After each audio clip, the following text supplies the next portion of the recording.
a civilization touched by the divine, worshipped across deserts and dynasties, guarding secrets lost in time. In the heart of the Nile Valley, an ancient people looked to the sky and saw more than light. They saw Ra, the divine flame that warmed the world and watched their every step. To the Egyptians, the sun was not a thing, it was a will, a god who sailed across the heavens each day, bringing order from chaos, light from darkness. Ra was more than a god. He was the first king, the eye of power, the voice that broke silence and gave shape to the void. Each dawn was his rebirth, a triumph over night, over shadows, over the unknown. And each sunset, his descent into the underworld where chaos waited, with fangs and flame.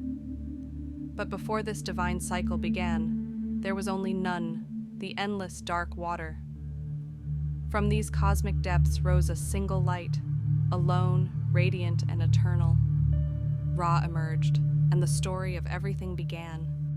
Alone in the vastness, Ra began to speak, and with his words, creation trembled into form. He shaped the first hill from the water, the Benben, a sacred rise of land, the heart of all beginnings. From his breath came Shu, the god of air, from his tears Tefnut, goddess of moisture. Together they danced above the Benben, a union of sky and water, the first balance, the first harmony. Through them Ra's children were born, Geb, the earth, and Nut, the sky above. Ra stretched Nut across the heavens. Geb lay below, grounded and strong, the divide between stars and stone. And so the world took shape, not by accident, but by divine will. From one god came many, from silence, the voice of existence, and from Ra, the order of the cosmos. Ra ruled not just the sky, but all beneath it. Every breeze, every grain of sand, every living soul moved beneath his gaze. He wore the solar crown, rode the bark of the sun, and watched over the two lands, Upper and Lower Egypt, as a god-king. From the children of Nut and Geb came more deities, Osiris the wise, Isis the healer, Set the storm, Nephthys the shadow.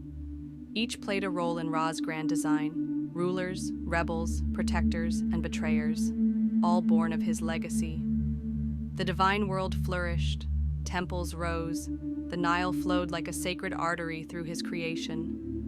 But Ra grew distant. He had walked among mortals, but their hearts changed. Doubt and defiance grew like weeds in sunlight.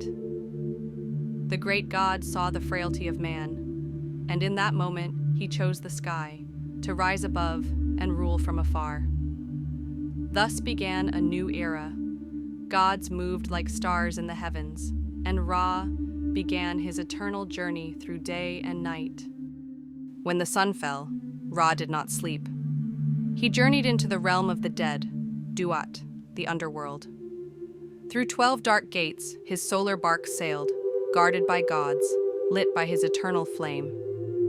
But deep in the black rivers of Duat, something stirred, a beast older than time, Apep, the serpent of chaos. Coiled and monstrous, it waited each night to strike, to swallow the sun and drown the world in shadow. The bark trembled as Apep rose. The gods readied their weapons. The eternal battle began, light versus void. Ra's fire clashed with Apep's hunger. Storms raged, stars vanished, the cosmos held its breath. But Ra never fell. With a blinding cry, he struck down the serpent once more. And with dawn, the sun returned, victorious, reborn, to rise again. The cycle unbroken, the legend eternal. And so, Ra rises once more, guardian of order, slayer of chaos. But the gods have many faces, and their stories are far from over.